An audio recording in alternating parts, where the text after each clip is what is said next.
Assalamu alaikum second year biology students. Today we are continuing your chapter number 22 chromosomes and DNA, and our topic is replication of DNA as semi-conservative. The process of DNA replication as proposed by Watson and Crick is termed as semi-conservative. जो replication of DNA का process है जो Watson and Crick ने दिया था, according to Watson and Crick, इसको हम semi-conservative भी कहते हैं और इसलिए कहते हैं क्योंकि एक राउंड के बाद जो ओरिजिनल DNA डुप्लेक्स होता है वो मेंटेन नहीं रहता, बजाय इसके हर स्ट्रैंड जो होता है ओरिजिनल डीएनए का वो क्या बन जाता है, एक न्यू डुप्लेक्स का पार्ट बन जाता है। इन 1958 वॉटसन एंड क्रीक मॉडल की इस प्रिडिक्शन को टेस्ट करने के लिए हमारे पास दो साइंटिस्ट आए, मिथिव मीसलसन और फ्रैंक सथाई। इन्होंने क्या करा, बेसिकली कुछ बैक्टीरिया को इन्होंने एक स्पेशल इन्वायरमेंट के अंदर ग्रो करवाया with heavy isotopes. Heavy isotopes ऐसे एलिमेंट्स होते हैं जिनके कुछ ग्रेटर एटॉमिक मासेस हों, सही है। तो इन्होंने उस मीडियम के अंदर कुछ हैवी स्टफ़ डाला, नाइट्रोजन डाला, ठीक है। इससे क्या हुआ, जो बैक्टीरिया का डीएनए था वो हैवी हो गया, यानी कि बैक्टीरिया की जो डीएनए की डेंसिटी थी वो बढ़ गई, ठीक है। डेंसिटी बेसिकली क्या कहलाती है, वेट पर यूनिट वॉल्यूम, ठीक है। तो उसका वेट पर यूनिट वॉल्यूम जो था वो इंक्रीज़ होने लगा। उसके बाद इन साइंटिस्ट ने एक मशीन यूज़ करी जिससे क्या होता है, थिंग्स जो हैं स्पिन करती हैं बहुत फास्टली, ठीक है। तो एक मशीन यूज़ की गई जिसे हम सेंट्रीफ्यूज कहते हैं।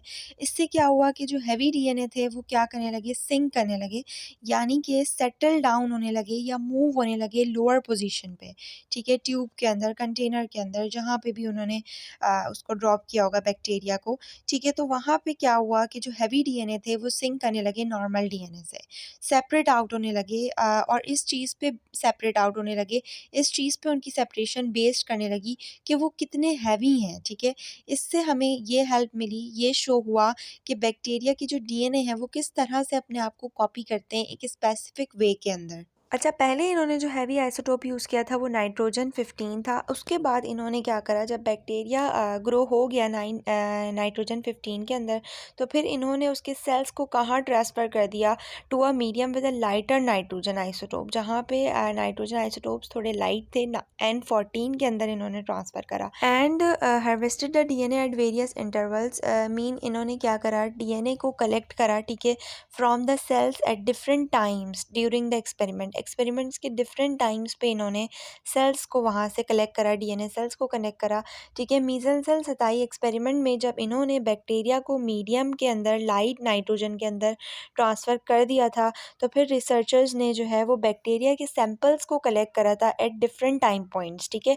यहाँ पे जो हार्वेस्टिंग यूज़ किया गया है इन द कॉन्टेक्स्ट, ये इस चीज़ को रेफ़र कर रहा है कि प्रोसेस ऑफ आइसोलेटिंग या फिर obtaining the DNA from these samples, ठीक है। इसको क्या कर लिया गया, ऑब्टेन कर लिया गया एट वेरियस इंटरवल्स पे, ठीक है।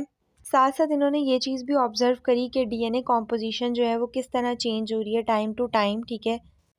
प्रोवाइड करे इनसाइट्स, ठीक है, into the process of DNA replication, और इस चीज़ को भी कंफर्म करा सेमी कंजर्वेटिव मॉडल को। At first the bacteria grow in N15 produce all DNA content but the bacteria grow in exactly, ठीक है। जब बैक्टीरिया जो है वो एक मीडियम के अंदर ग्रो किया गया जहाँ पे हाइड्रोजन जो है, नाइट्रोजन जो है वो हैवी था, N15 था, तो सारे डीएनए जो भी प्रोड्यूस्ड हुए वहाँ पे, जितने भी बैक्टीरिया के डीएनए प्रोड्यूस्ड हुए, उन सब के अंदर हैवी आइसोटोप्स मौजूद थे, ठीक है। जब हमने बैक्टीरिया को ट्रांसफ़र करा मीडियम विद लाइटर नाइट्रोजन, तो फिर उन्होंने इस न्यू डीएनए जो है वो मैन्युफैक्चर करना शुरू करे और उन्होंने सिर्फ लाइटर नाइट्रोजन आइसोटोप्स को यूज़ करा, ठीक है।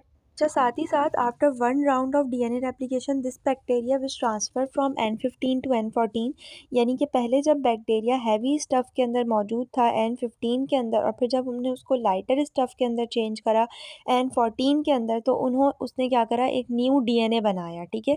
तो एक राउंड के अंदर जो भी बैक्टीरिया का डीएनए था वो ना हैवी था और ना लाइट था, लेकिन एक मिडल में मौजूद था।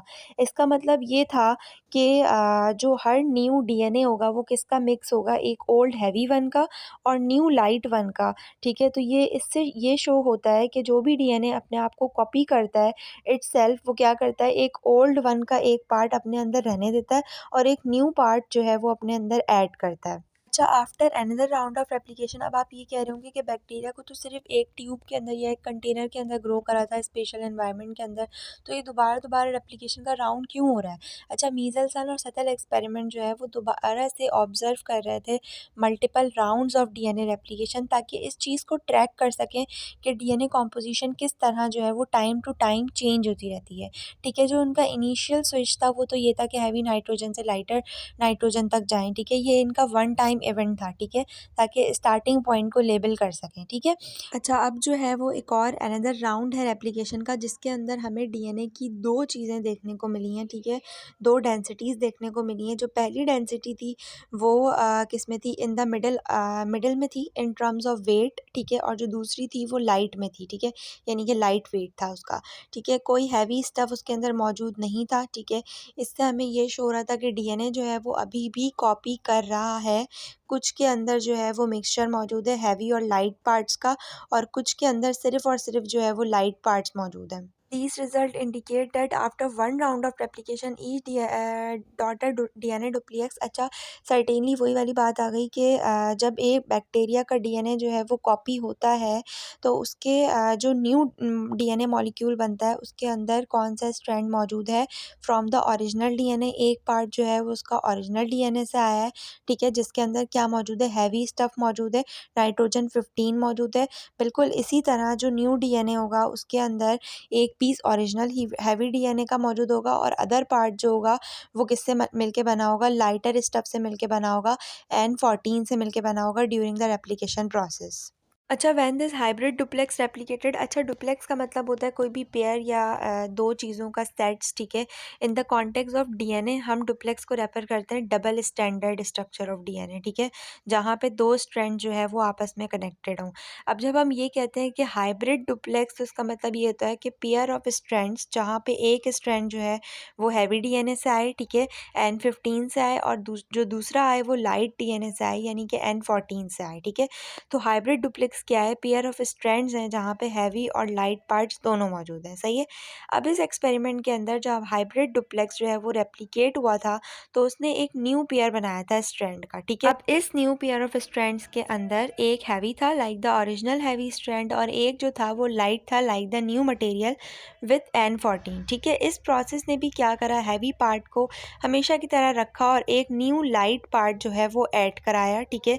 इस चीज़ को कंट्रीब्यूट करा कि अनदर हाइब्रिड डुप्लेक्स जो है उसकी फॉर्मेशन हुई थी। और इस तरह जो है मीजल्सन और सथैल एक्सपेरिमेंट ने इस चीज़ को क्लियर कंफर्मेशन दी कि जो भी वाटसन एंड क्रीक मॉडल की प्रिडिक्शन है as a DNA replication in a semi conservative manner, वो बिल्कुल करेक्ट है।